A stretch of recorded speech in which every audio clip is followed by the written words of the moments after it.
મને લાગે છે કે બેન ઈચ્છે તો કશું પણ કરી શકે છે, પણ દૃઢ નિશ્ચય બહુ જરૂર છે.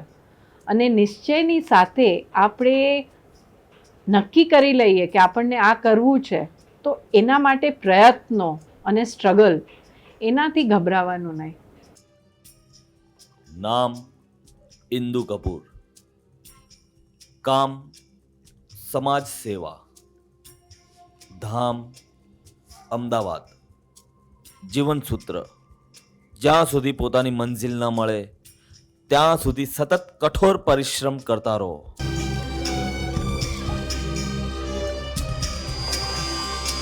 મારી મમ્મી થોડું કામ કરતી હતી, આમ જે કહીએ ને સોશિયલ વર્ક જે અલાઉડ હોય બહેનોને, અને હું એની પાછળ પાછળ જતી હતી. અને એટલે my mother for her social work, I am inspired by her. My father for his support, કે આમ he never saw me only as a girl. મને લાગે છે કે ફેમિલી બહુ જ ઇમ્પોર્ટન્ટ છે. માય ફાધર અને my father's faith in women, એટલે એવી શકાય છે. મને યાદ છે કે એ કોની સાથે ગોલ્ફ ખેલતા હતા, યુનિસેફના કોઈ હેડ હતા, અને એને કીધું કે મારું નામ કપૂર છે, તો ઈ સેઝ કે તમે ઇન્દુબેન કપૂરના તો ફાધર નથી. તો I am so privilege to meet you sir, તમે એટલી સરસ દીકરી છે. He is so happy. આજ સુધી એ કહે છે કે you know first you were known as my daughter and now I am known. I am very happy. એટલે my husband is not from IS. My father was from IS, and my husband also. I married him because of his non-egoistic. Of course, he's very egoistic about his own work. He's an architect, but he never gets hassled about my fame. Bilkul hi nahi.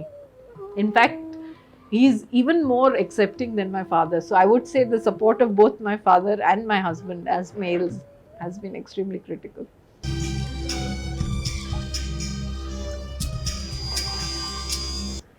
Then of course Ila Bhatt, જે ગુજરાતમાં જ હતી, mother Teresa, એનું કામ પણ મને બહુ જ ગમે છે. એટલે આવા રોલ મોડલ્સ જોઈ જોઈને મને આમ ઈચ્છા થઈ કે ઈલાબેન કરી શકે તો હું કેમ નથી કરી શકતી ને. હું તો ગામડાઓમાં જાઉં છું તો જોઉં છું, પહેલાં તો એને ભણવું હોય તો ભણવાનો ટાઈમ એ નાના છોકરાઓને સાચવવામાં જાય છે, કેમ કે મા તો એની કામે જાય છે.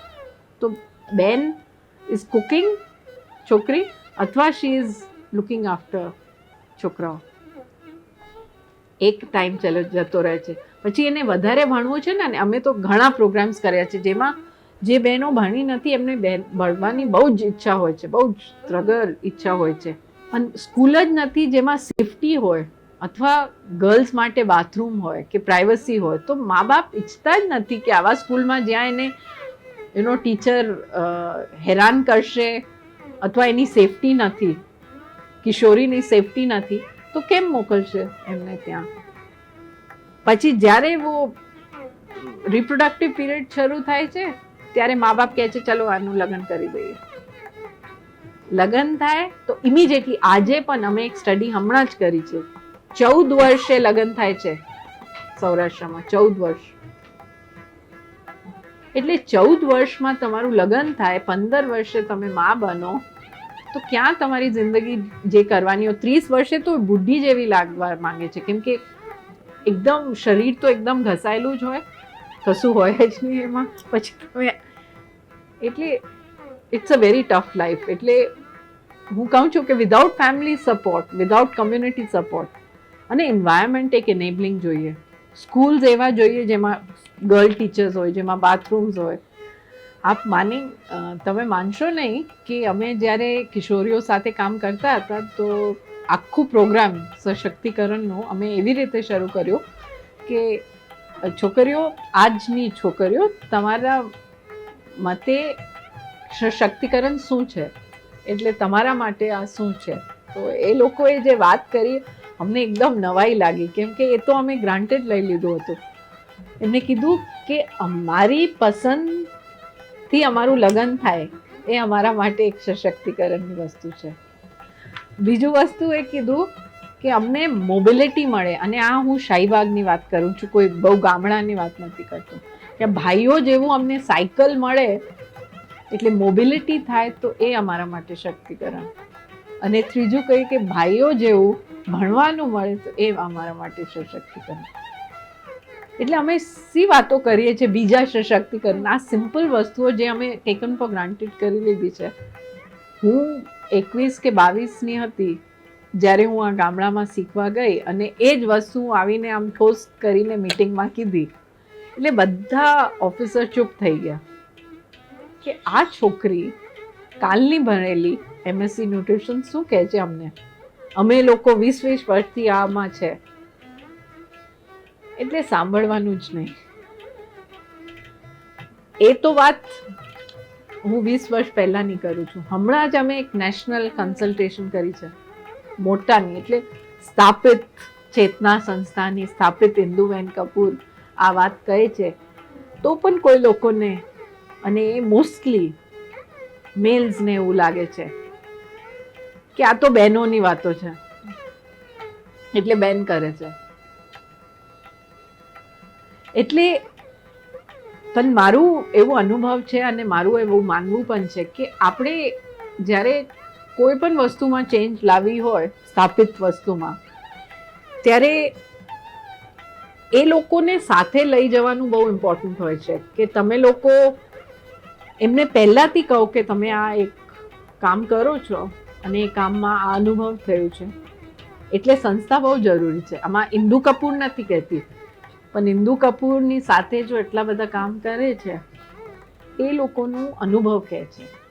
અને તમારું અનુભવની વાત જ્યારે તમે લાવશો તો લોકો માનવા તૈયાર થઈ જશે, કેમ કે જે તમારું અનુભવ સાચું છે અને ફક્ત વાંચવાથી તમને નથી મળ્યું તો એમાં લોકોને સચ્ચાઈ તો દેખાશે જ. એકચ્યુઅલી જ્યારે હું ન્યુટ્રિશન કર્યું તો શીખવા માટે હું ગામડામાં ગઈ અને મને લાગ્યું કે ગામડાના અભાવના લીધે છે. અને એટલે ફક્ત એ લોકોને ન્યુટ્રિશન આપીએ અથવા ખાવાનું આપીએ તો એ લોકો હેલ્ધી નથી થઈ જવાનું, એમ મને સમજાવ્યું કે એ લોકોની જે પોવર્ટીની સ્થિતિ છે, જે એકદમ ડિસએમ્પાવર્ડ સ્થિતિ છે, એને આપણે જ્યાં સુધી ના સુધારીએ ત્યાં સુધી આપણે ફક્ત થોડું ખાવાનું આપી દઈએ તો એમાં કશું ચેન્જ ના થાય. એટલે મને વિચાર આવ્યો કે ન્યુટ્રિશન છોકરાઓ સુધી જાય એના માટે સ્ત્રીને એમ્પાવર્ડ હોવાની બહુ જરૂર છે. અને સ્ત્રીને એમ્પાવર્ડ હોવા માટેની જરૂર જે છે એ ફક્ત જ્યારે સગર્ભા બને કે ધાત્રી બને એ વખતે નહીં, પણ આખા લાઈફ ચક્રમાં. એટલે મેઇન વસ્તુ એ જ છે કે આપણે શક્તિ બેનને આપીએ તો એ જેટલું પણ એને મળે ઘરમાં એ એટલીસ્ટ એના બાળકો સુધી પહોંચાડી શકે. પણ એ પોતે જ વીક હોય, ન્યુટ્રિશનલી વીક હોય, હેલ્ધી ના હોય તો કઈ વાતો આપણે કરીએ છીએ.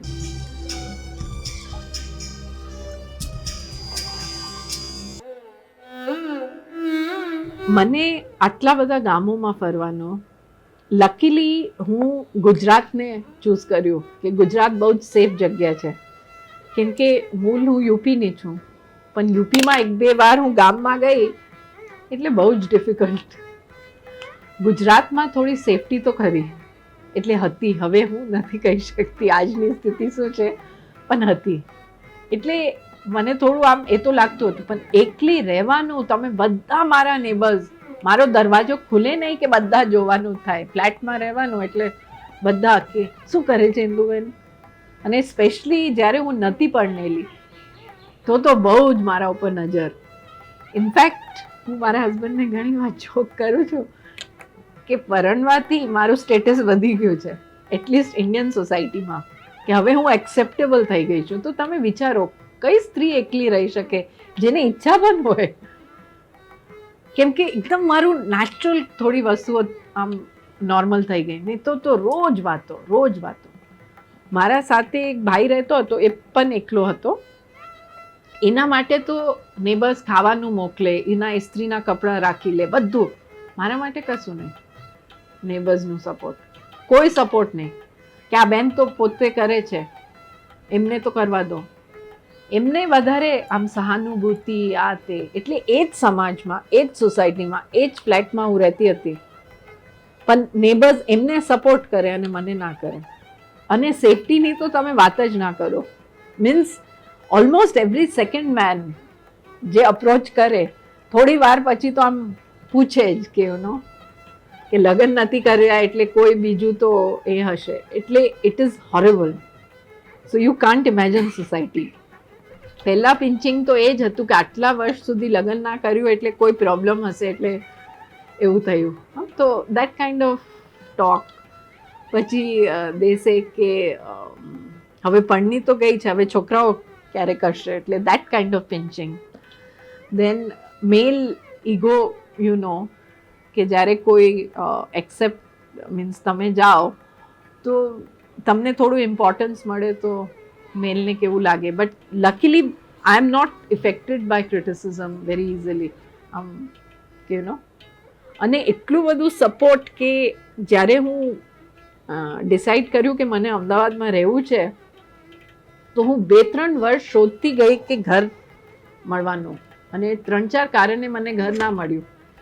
એક તો અલોન સિંગલ વુમન છું, બીજી પંજાબી છું એટલે મીઠ ખાતી છું, ત્રીજું કે એકલી રહેશે એટલે ખબર નહીં કોણ આવશે કોણ. તો એટલે માય ફાધર, તમે બિલીવ કરો કે ના કરો, માય ફાધર સેડ કે તને ઘર નથી મળતું તો ચાલો મારા પીએફથી હું તને ફ્લેટ લઈ આપું, પણ તું કામ ના છોડતી. હું કહું કે એ દિવસો હું યાદ કરું છું તો મને હમણાં પણ આમ રોંગટા ખડી થઈ જાય છે ને, એવું આમ એકદમ બહુ જ. કેમ કે my mother use to say કે તું બહુ જ સ્ટબન છોકરી છે. પણ એ વખતે મને ખ્યાલ આવ્યું કે સ્ટ્રગલ એટલે શું. કેમ કે જે અમારા ફેમિલીમાં મારું ઉછેર હતું એ તો નોન ડિસ્ક્રિમિનેટરી હતું, એટલે મને ખ્યાલ જ ના આવતું કે હું છોકરી છું કે જુદી છું. પણ જ્યારે હું સોસાયટીમાં ગઈ ને કામ કરવા, ત્યારે મને આ ખ્યાલ આવ્યું કે આ તો કોઈ જુદી વસ્તુ લાગે છે, કે કેમ મને આ લોકો ભાવ નથી આપતા, કેમ મને મારી વાત નથી સાંભળતા. કોઈ પણ લેવલમાં હું જાઉં, પહેલાં કમ્યુનિટી લેવલમાં હું ગઈ તો હું પરણેલી નથી, એટલે કેમ બેન આવી ગયા છો, તમે જઈને પરણો ને અને તમે તમારા છોકરાઓ કરો, મને ના કહેતા શું ખાવાનું અને શું ના કહેતા. પણ જેટલું હું જોયું કે it is so tough two convince the society. I mean any one you meet, they wood just સે કે આ છોકરી છે અને એના તો 2-3 વર્ષમાં લગ્ન થઈ જવાના છે, પછી છોકરા થઈ જશે એટલે ભૂલી જશે એની ધગસને. રોજ સવારે 5 વાગે ઉઠીને હું બસમાં જતી હતી. મને યાદ છે, વિરમગામ, સાબરકાંઠા, વિજયનગર, મોડાસા, મેઘરજ, કેટલી હું ફરી છું ગુજરાતના ગામડાઓમાં, અને જેટલું હું શીખી છું ત્યાંથી. ઇનફેક્ટ હું સર્કિટ હાઉસમાં મારું બુકિંગ હતું તો કહે છે કે તમે ઓફિસર ના કહેવાઓ, તમે તો બહુ નાના છો. મારું બુકિંગ હતું, મારું ટાઇટલ હતું પ્રોજેક્ટ ઓફિસર, કે બેન તમે ટાઇટલ ઓફિસર ના કહેવાઓ. પછી મને મારું આઈડેન્ટિટી કાર્ડ બતાવવું પડ્યું. એટલે at every level, because I was a young woman, there was a struggle. કાસ્ટમાં હું આઉટસાઇડ ગુજરાતની છું એમાં, પછી બોલવામાં, મીન્સ દરેક વસ્તુમાં. પણ જેટલું મને ઓપોઝિશન મળતું ગયું એટલું હું સ્ટ્રોંગ થતી ગઈ. પછી હું નક્કી કર્યું, અને thanks to Nehru foundation for development, એ લોકો મારા ઉપર વિશ્વાસ હતું, એન્ડ દે સેડ કે ચાલો સંસ્થા ખોલીએ if you feel so strongly about it. My parents દિલ્હીમાં અને હું અહીંયા એકલી અમદાવાદમાં, અપરિણિત બેન એકલી કેવી રીતે કામ કરે. તો પડોશીઓ બોલે, આ વાતો કરે, ભાઈઓ સાથે જાઉં તો વાતો કરે, જીપમાં લેટ આવું ગામડામાં જઈને તો વાતો કરે. એટલે struggle has been on all fronts. But ફેમિલીનું સપોર્ટ ના હોત ને તો હું કહું કે હું છોડી દે.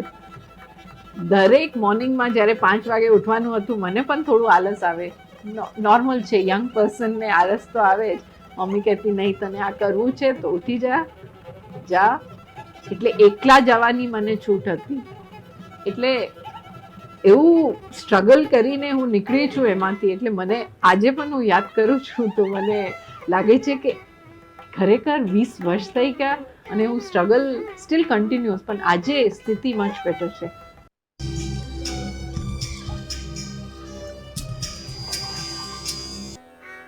જ્યારે 40 સુધી મારું લગ્ન ના થયું કે હવે મારું શું થશે એવું વિચાર આવે. નોર્મલ છે કે આપણે બહેનોમાં લગ્ન કરવાની ઈચ્છા તો હોય જ, પણ મારું એવું નહોતું. મારું એવું હતું કે મળશે તો સારું છે, નહીં તો I am ready to remain single throughout my life. એટલી મારી તૈયારી હતી. કેમ કે જે પ્રોડક્ટિવ યર્સ હોય છે ને એ બિટવીન 20 to 40 જ હોય છે, અને એ વખતે જ બહેનોનું રિપ્રોડક્ટિવ ટાઈમ હોય છે. અમારું તો લવ મેરેજ થયું હતું, પણ જ્યારે એમને કીધું કે મારી સાથે લગ્ન થવાનું છે, તો instead of asking for my photograph she ask for my biodata. કેમ કે બેંગોલમાં qualifications are really valued a lot. એટલે બહુ જ પ્રાઉડલી શી વુડ સે કે મારી daughter in law post graduate છે અને આટલું સરસ કામ કરે છે. એટલે there are some expectations. I don't cook all the time in the house.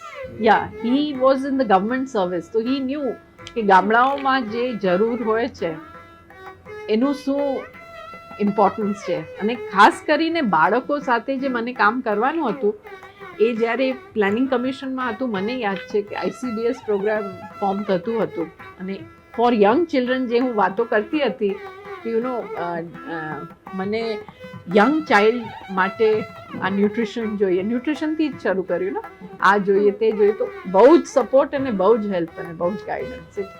And he was keen that I become IAS officer like him, but I am very independent. બહુ જ મને ઓટોનોમી જોઈએ. એટલે ભાઈઓને એટલું નથી પૂછતા, પણ બેન 20 વર્ષની થાય અને લગ્ન ના થયું હોય, મને ખબર છે 20 થી 40 વર્ષે કેટલા મેના કેટલા ટોના બધા, I mean not my immediate family but બહારના લોકો કેટલું બધું આમ બોલ બોલ બોલ બોલ કે આમાં તો કશું ખામી હશે જ કે આ બેન પડની નથી.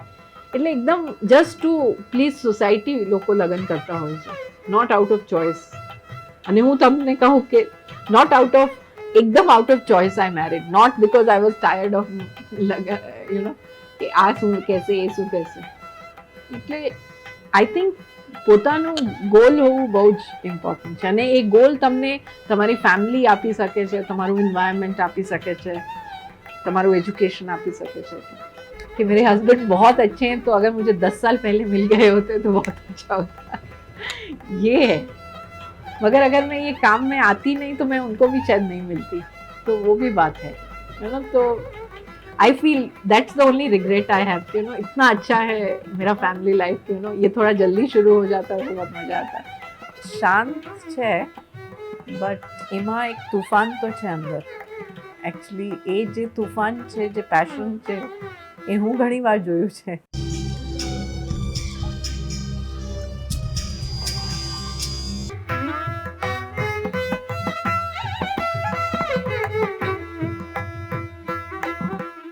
હું તો ઘણી બહેનોને મળું છું, અને ઘણી બહેનોને એવું હોય છે કે અમને કશું કરવું છે, પણ આના માટે થોડી ઘણી સેક્રિફાઇસીસની જરૂર હોય છે. હવે જેવી રીતે હું કહ્યું કે ફેમિલી સપોર્ટ જોઈએ, બહુ જ સ્ટ્રોંગ ફેમિલી સપોર્ટ જોઈએ.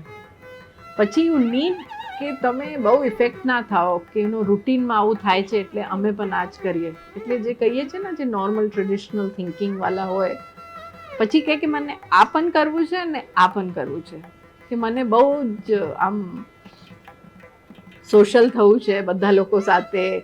હા, એ પણ મારી ઈચ્છા છે, જે બહેનોની હોય જ છે, બધાની હોય છે. તો કંઈ ના કંઈ સેક્રિફાઈસની જરૂર પડે છે. તો મને લાગે છે કે જે બહેનોને ઈચ્છા હોય છે એને ફર્સ્ટલી તો દૃઢ નિશ્ચયની જરૂર હોય છે કે તમને આ કરવું જ છે, એ બહુ ઇમ્પોર્ટન્ટ છે. સેકન્ડલી, તમને જે લાગે ઠીક છે એના માટે થોડી તૈયારી કરવી પડે કે લગ્ન પહેલાં તમને તમારી આઈડેન્ટિટી હોવી બહુ જરૂર છે, કોઈ પણ આઈડેન્ટિટી હોય, તાકે જ્યારે લગ્ન થઈ જાય તો તમે એ બહાવમાં ના જતા રહો કે હવે મારી આઈડેન્ટિટી ચેન્જ થઈ ગઈ છે એટલે I have to change accordingly. હું તો કહું છું કે એટ 21 મને બહુ ઈચ્છા હતી કે લગ્ન કરીએ, છોકરાઓ કરીએ, આ તે. આ તો આઈ ગોટ વેરી અટ્રેક્ટેડ કામમાં, એન્ડ એટલું બધું હું કામમાં આમ લિટરલી અબ્ઝોર્બ થઈ ગઈ કે મને પછી ખ્યાલ જ ના રહ્યું કે ક્યારે ટાઈમ પાસ થઈ ગયો. આજે પણ મને નથી લાગતું કે 20 વર્ષ થઈ ગયા. આમ એકદમ લાગે છે કે કાલે જ તો હું શરૂ કર્યું હતું.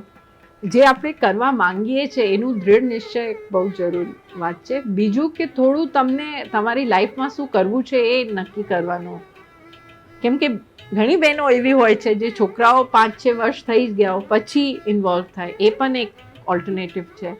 કોઈને લગ્ન નથી કરવા તો એ પણ એક ઓલ્ટરનેટિવ છે. બેલેન્સ હોવું લાઈફમાં બહુ જ ઇમ્પોર્ટન્ટ છે, બેલેન્સ. પણ એ બેલેન્સમાં તમે કહો કે I want to eat the cake and have it to, મને આ પણ જોઈએ ને આ પણ જોઈએ, લાડવું બધી જગ્યાએથી જોઈએ, તો એટલે એ તમને પોતાના માટે ડિસાઈડ કરવું પડે કે મારા માટે શું અગત્યનું છે અને આ અગત્ય લેવા માટે હું શું તૈયાર છું, શું કરવા માટે તૈયાર છું. એને જીવાનો હક. તો આઈ મીન આ જમાને અમે આ વાત કરીએ છીએ કે બેનને જીવાનું હક કહીએ, આજે પણ અમને કહેવું પડે છે. Can you imagine this? કયા સોસાયટીમાં અમે રહીએ છીએ કે આપણે કહેવું પડે કે પ્લીઝ દીકરીને તમે ના મારતા પેટમાં, પ્લીઝ તમે દીકરીને મોકલો. આઈ મીન આ તો એક જે સમાજ ભણેલું હોય એમને એટલી તો ખ્યાલ હોવું જોઈએ કે દીકરીઓને, અને જે ભ્રૂણ હત્યા થાય છે ગુજરાતમાં, આ ભણેલા સમાજમાં વધારે થાય છે. એટલે use of technology for killing a girl child, કયા સમાજની આપણે વાત કરીએ છીએ? Violence of the worst kind, means હોરેબલ.